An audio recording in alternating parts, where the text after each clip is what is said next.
Hey, this is Aaron at Power Popaholic, and today we are mashing up a few opinions that people have about new Gem Records album. Gem Records celebrates Pete Townshend, and we got a number of artists on it, and we're going to hear from some of them right now. Hi, Aaron. My name is Nick Piunti. I've made a bunch of records in the last decade. The last four were with Gem Records. And tell me, what was, Nick, what was the first Who song you heard? How old were you? Gosh, it's a good question. The first Who album I bought was Who's Next, and then I kind of went backwards from there. So I can't remember. It could have been like Joined Together. Okay. I always loved that song. I remember like being 10 years old and rocking out to Join Together, but I mean, it should have been Can't Explain my first song. Maybe it was, but it wasn't a big AM hit. And that's what I listened to when I was, 6 and 7 years old, AM radio. So I don't remember hearing it then. The song that you did was The Seeker. Why did you have that song picked, or did somebody pick it for you? No, I picked it. Who's Next is probably my favorite Who album, but I didn't want to, I kind of want to pick something a little bit before then, but that's kind of the era when I really got into the Who. And, those songs are so iconic, and I kind of want to do something that's still known, but I mean, it's not going to be that lesser known, The Seeker, but I just kind of felt like it fit me, I guess. I like SGs with P90 pickups, and so I used that to play on it. And I kind of just did an edited version of it. That song had a lot of different mixes, even when it came out. Some are acoustic, some are electric, some had longer, they kind of chopped songs up back then, but it just kind of fit me, and that's why I did it. All right, cool. All right, I'm Andy Sullivan. I'm the guitarist in the Airport 77s, and I play guitar synthesizers on our Pete Townshend tribute record. Great. Thanks, Andy. So I asked Nick, I'm going to ask you, what do you, if you can remember, what is the first Who song that you heard, and how old were you when you heard it? It's probably 12. I think it was Behind Blue Eyes at summer camp. Oh, very nice. Very nice. And the Who song that the band Airport 77 covers? We do a mashup of Substitute and Won't Get Fooled Again. So we call it Substitute. So why did you pick those songs together? Or did somebody pick it for you, or? No, there was a lot of back and forth. And when I think about tribute albums, the things like the ones that really stick out to me are the ones that really radically change the source material. And so I had hoped to do that. Like an example would be Sonic Youth doing Computer World by Neil Young on the Bridge record, where it sounds like Sonic Youth and they're doing one of Neil Young's like vocoder robot songs. Right. And it just sort of gives the song a whole new interpretation and a whole new dimension. So I wanted to go at this like Daft Punk. I was like, the Who have a certain sound, and it's big and it's bombastic and it's huge. And what if we just make it sound like robots? And, I'm in a trio with a bassist and a drummer. And when a bassist and a drummer want to do a Who song, like, they're going to do the Who song. It's going to have the big fills and the huge crashes and the monster bass. So I didn't get very far with that idea. So we ended up with sort of a compromise where I got to try out a lot of my guitar synthesizer ideas on, on this song, basically. Very nice. Very nice. So do you have a favorite Who song or a favorite Who album? Yeah, I would say Who's Next is my favorite album. That's the one I know best. And, it has some of their most iconic songs, but it also, what I really love about it is that Pete Townshend was experimenting with these new synthesizer textures. And this was at a point when synthesizers were new and they hadn't sort of been slotted into, people hadn't figured out what to do with them yet, Right. So, 10 years down the road, you'd have like rock music is for guitars and electronic music has synthesizers.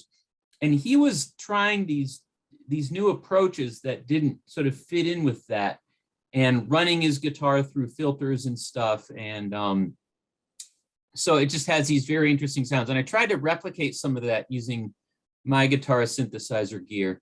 And it didn't really come close, but we ended up with something that was sort of different. So, All right, good. That's cool. Yeah.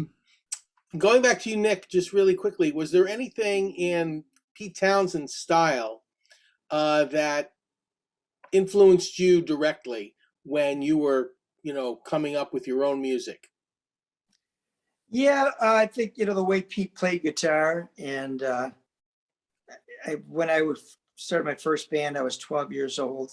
I wanted an SG, which I got one. Didn't have the P90 pickups, but, I wore a jumpsuit like Pete Townshend when I was 12 years old, the boot combo, bad boots and stuff. So he was kind of my hero. And I always consider myself more of the guy, the songwriter in the band, and there'd be another front man. And we had, we all sang in our first band, but Keith Richards or Pete Townsend, that should have been my role. But then, singer-songwriter thing, which, I'm happy to have done that, but it would have been cool to have a front man like Roger Daltrey and, swinging that microphone around. I saw The Who in 1975 at Pontiac Silverdome. Wow. And it was pretty amazing. It was trying to think who opened up. It might have been like Toots and the Mychols or something, which was like an odd choice. Okay. But yeah, people really were, just wanted to see The Who. But it was fantastic. I was 15, and we were standing outside for hours. It was December in Michigan. It was cold, and in fact, lost my tickets at one time. I couldn't find my ticket, and my brother's like yelling at me, and some guy, "Hey, I found a ticket," and that was my ticket. And luckily, he gave it to me and got back in, was able to get in. But it was a pretty awesome experience. So The Who was one of my biggest influences, and the songwriting is great, the lyrics, and just so many great records. Not as prolific as a lot of other bands. You really look at their catalog, but Pete was a main writer and wrote most everything, so he probably put something out when he thought it was good enough. Yeah. Hi, I'm Marley Mirianthopoulos, and I'm from the Midnight Callers, and we play track 3 on this record, Let My Love Open the Door. Great. First of all, I got to tell you, I love your band. Thank you so much. Great. I have your debut record. It's phenomenal. And but we're talking about tribute to Pete Townsend. So what was the first Who record or Who song that you heard? How old were you? Oh, geez. I must have been pretty young. My parents had a pretty great LP collection, and they were playing classic rock since I was, probably since the minute I was born. The first Who record that I'm aware of hearing was Pinball Wizard. Pinball Wizard. All right, so maybe Tommy. Yeah. First So album you heard? yeah, I think that's the first one that I was like, wait, who's this? Like, what? Get it? But what's going on here? What music is this? And when I was in college, I got into the My Generation album. Ah, okay. All right, very good. All right, so I guess the next question I was going to ask was the song that you guys picked, which is "Let My Love Open the Door." That's that's a Pete Townsend solo song. Yes, it is. So, what made you pick that song to be covered, and why? You think? Well, so that's a great question. I think for us. Hi, Lisa. Hey, Lisa. Lisa Mychols joins us, everyone. But go ahead, Marley. Finish what. Sure. I think for us, the album is Gem Records celebrates Pete Townsend, not Gem Records imitates Pete Townsend. So I think for us, we were looking for something that we could do sort of in our own style that wouldn't feel like us trying to sort of mimic the original record. And that meant sort of branching out from songs like, say, Pinball Wizard or My Generation, and Right. looking for something that had a little bit of a different sound. And Let My Love Open the Door is a classic, but is not one that sort of sounds and feels like a record we would normally do. And so we wanted to take it and play it like a record we would do and celebrate Pete's music in that way. Very good. So, do you have a favorite Who album or a favorite Who song?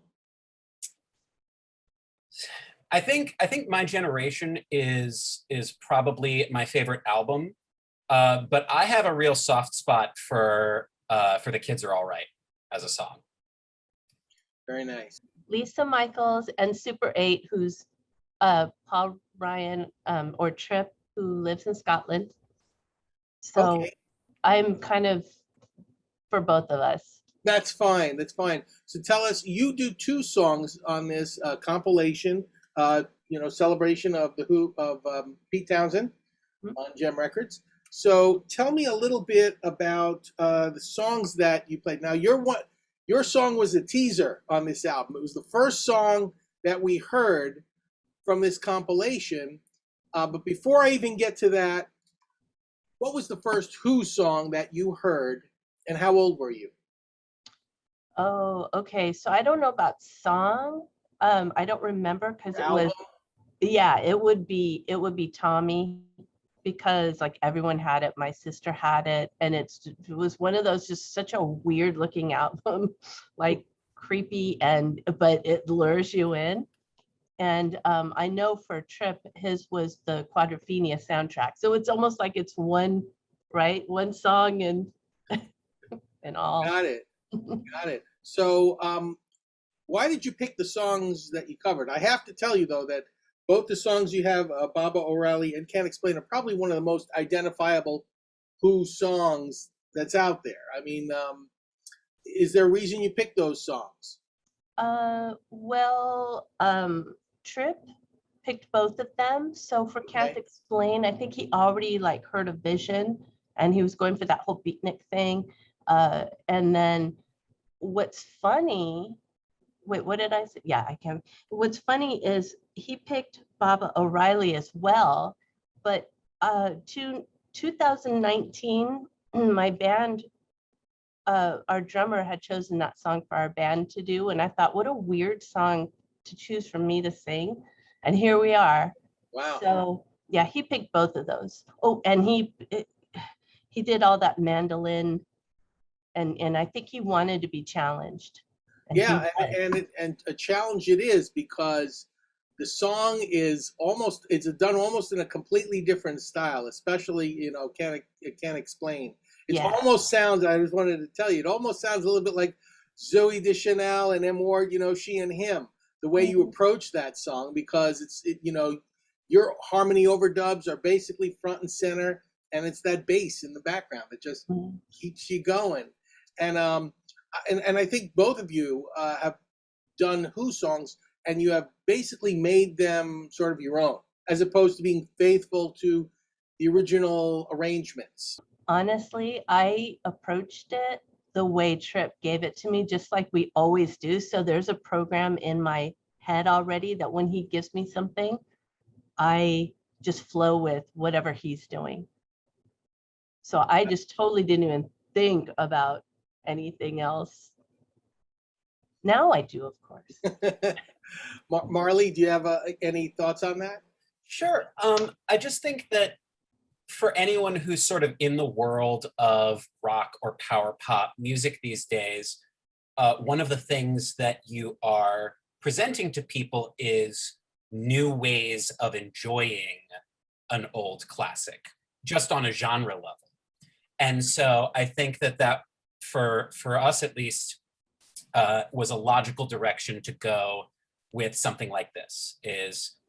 I'm not saying their version is better, but I think it's, if you already know and like this song, here's another way to enjoy it. Yeah, no, I agree. And I've heard from artists before that if you're not going to sing the song or play the song better than the original, don't try and hew to it too closely, because they'll say, well, why am I listening to this? I can open up the Who album and listen to it myself. So I appreciate that there is new interpretations of classic songs that we know and love. I mean, obviously, like I had mentioned, she and him, they're doing a whole tribute to Brian Wilson, a whole album full of his stuff. So, but that's for another conversation.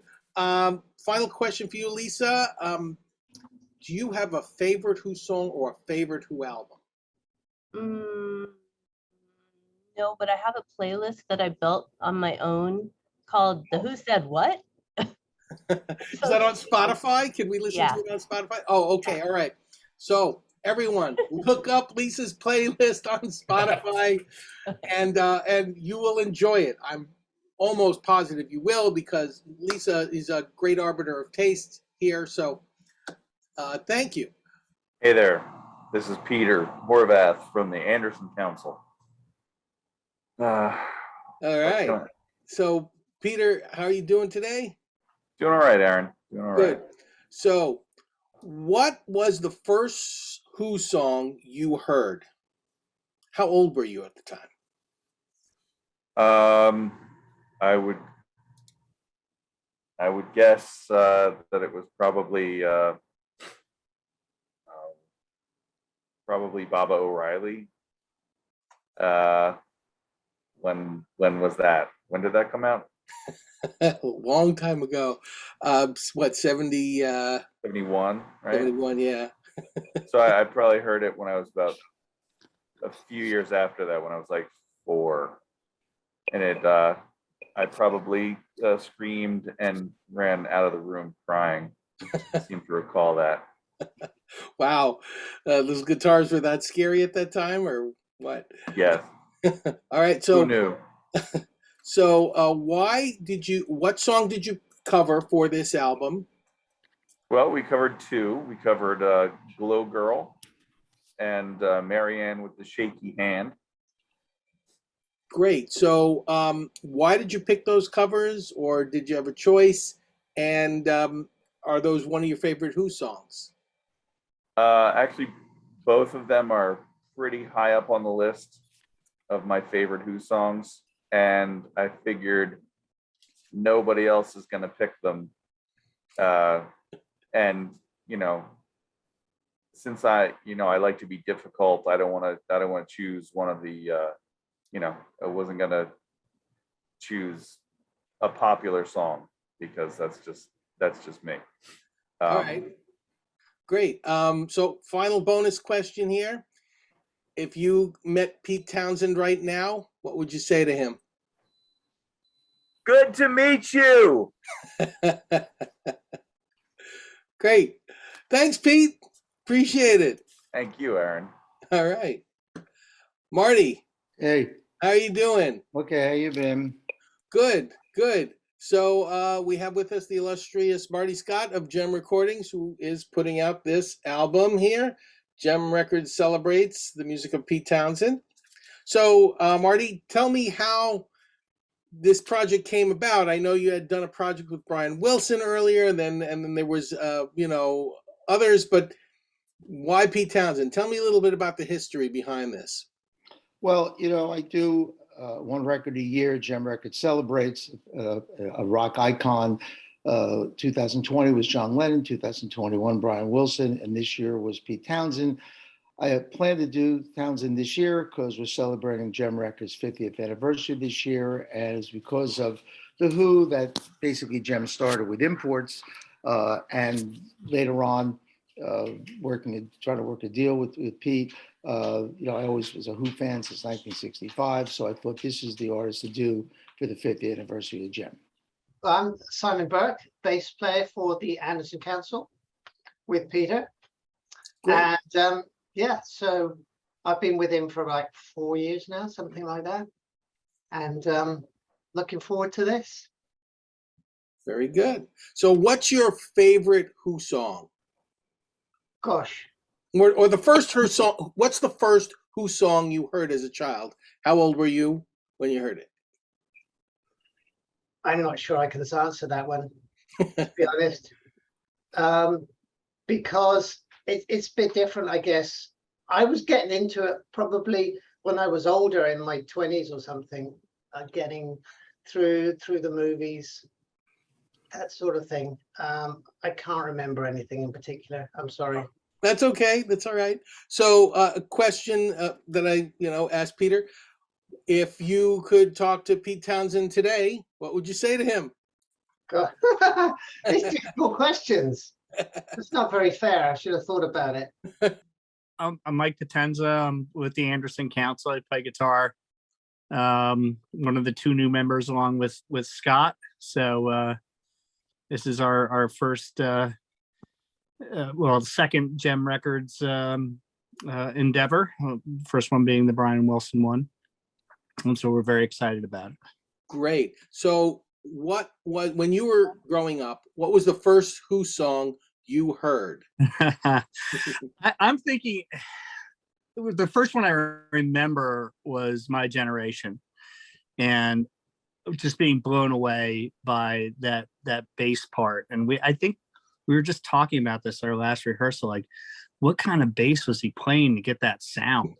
Was it a Rick? I mean, it was just mind blowing. And of course the drumming and everything.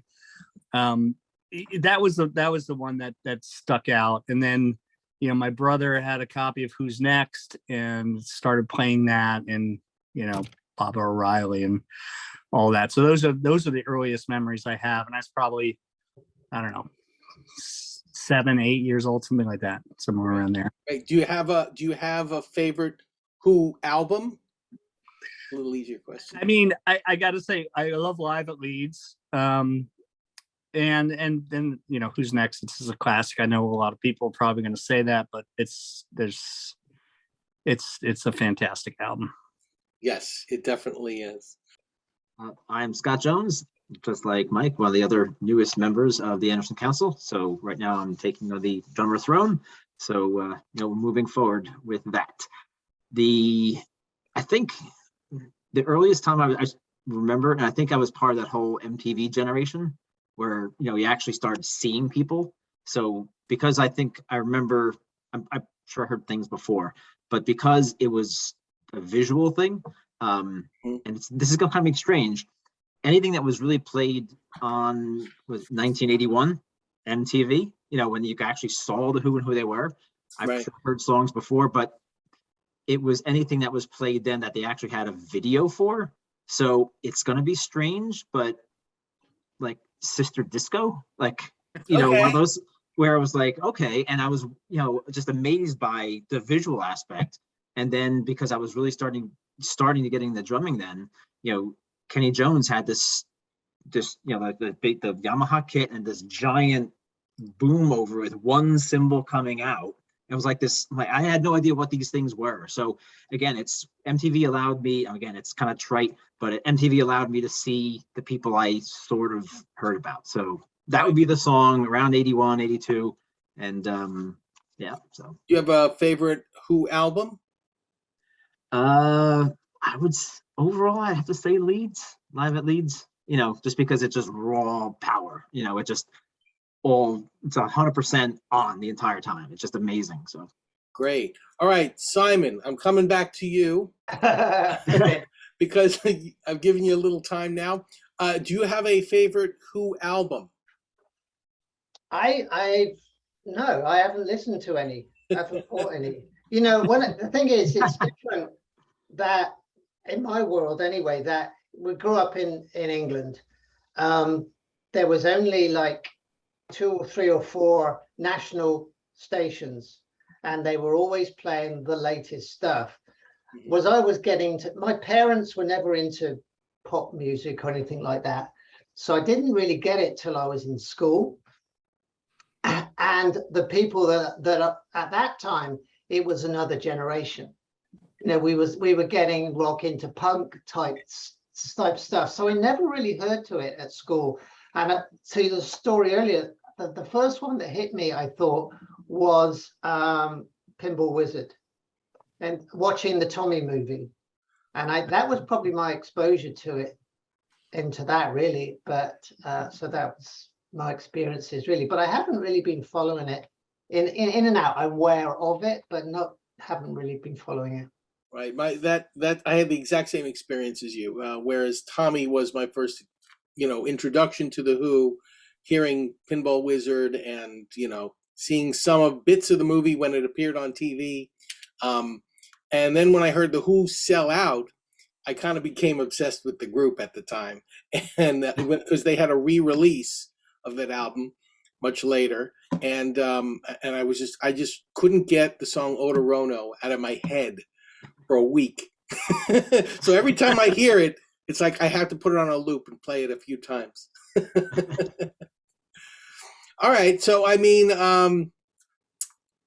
thank you all for attending this very short interview. But tell me if there's any Who experience that you have that you think that was unique, and or something that impressed you in a certain way that I picked up this style of guitar playing, or this style of drumming, or this style of bass playing because I listened to the Who. Any stories like that you have? Think about it. I've smashed a couple guitars. Perfect. I'm not sure that that's a good thing overall, but I know what that feels like. I've deafened myself by playing loud guitar, so that's kind of Townsend-esque. That's true. A lot of us have. I tried to actually recreate the Pictures of Lily kit on that all the artwork on one drum, and I'm really an awful artist, so I just kind of gave it up. But I tried, so. But yeah, the interesting part, because I remember when I saw them for the Who, the Tommy Live 25, and it was at Giant Stadium. Then I was the third row, directly across the stage, third from the top row, and just watching it, where the sound delay was awful. Those jumbotrons back then were awful, but it was an experience. But it was just amazing to see everything. Like that whole concert was just amazing. So that was just like a once in a lifetime thing when you actually see even though they're doing it again, but it's like that era. But you didn't have Keith Moon, you had Simon Phillips, a totally more technical drummer, but a powerhouse again. So everything I got from the Who was some straight ahead drumming by Kenny Jones, some really technical things by Simon Phillips, like those people, not not original Keith Moon, which is kind of strange. But then I had a renewed appreciation of his style, and it was amazing. He's like a once in a lifetime drummer. His style, his personality, everything. That's great. Marty, I saw in the liner notes you actually met Pete. Do you want to tell me a little bit about how that meeting went?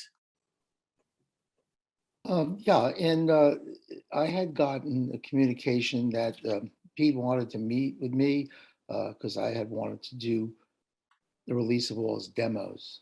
So I flew to London and met with us on September 7th, 1978. And I figured, okay, I'm going to go to the boathouse and I'll talk, maybe something will happen. Well, I was there 4 hours and he played me demos. We talked about this and that. And, I'm sitting there with like my idol and I'm thinking, this is going on a long time, but it's going great. So he decided, yeah, we're going to do this deal. And I just figured I just did the biggest deal in my life, and I'm going to put out all of the Townsend's demos and box sets, including Lifehouse, which, was the whole, right, what Who's Next came out of. And he sold me all of the Mayor Baba albums that were manufactured. So we then controlled every Mayor Baba album in the world. And I'm like, pretty much elated. So we went back to my flat in London, and I was supposed to meet with Pete and Who's manager, Bill Kerbershy, the next day at Twickenham Studios. But then I got a call from Gail Coulson, who was Peter Gabriel's manager, with whom I was going up to Nebworth the next day. And she said, did I hear it? Keith Moon died. And I said, what do you mean Keith Moon died? I mean, I was with Townsend all day, afternoon. And she says, yeah, he died in, the old Cass Elliott's apartment. And so I was pretty baffled because, we were there all afternoon. We didn't hear anything. And then I got a call from what's his name, Mike Shaw, who was originally who's tour manager, but when he had a car accident, he moved into the office because he was confined to a wheelchair. And he gave me the official bad news, of what had happened. And of course, the meeting was canceled and was never rescheduled. Eventually, Atlantic put out some of Pete's demos as 2 LP sets called Scoop, but Yes. nothing like what Pete and I were talking about doing.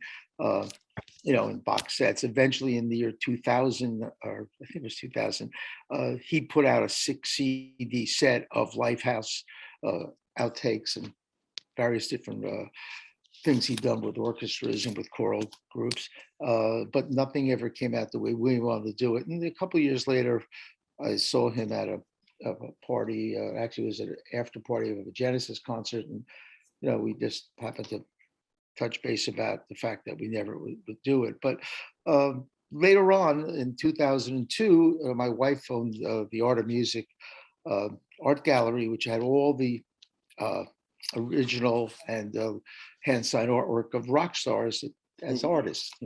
And I spent about a year setting up an appearance with John Entwistle when the two would be touring in 2002.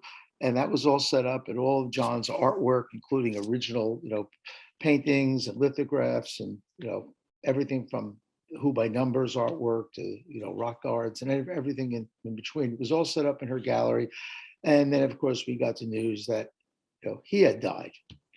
So that's at this point in time, I'm not allowed to go near adultery. Okay, for his own protection. But, All right.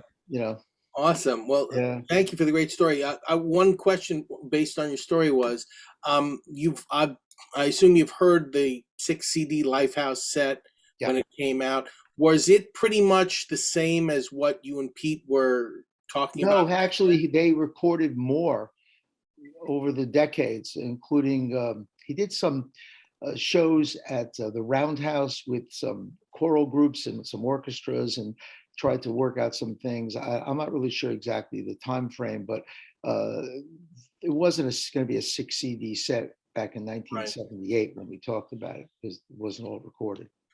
Got it. Well, thank you, Anderson Council, for your responses. Thank you, Marty, for the great story about how you met Pete and the history of you and the Who. Appreciate it all. Thank you, everyone. Have a great night. I like your shirt, Aaron. Thanks a lot. Thank you. Bye. Bye.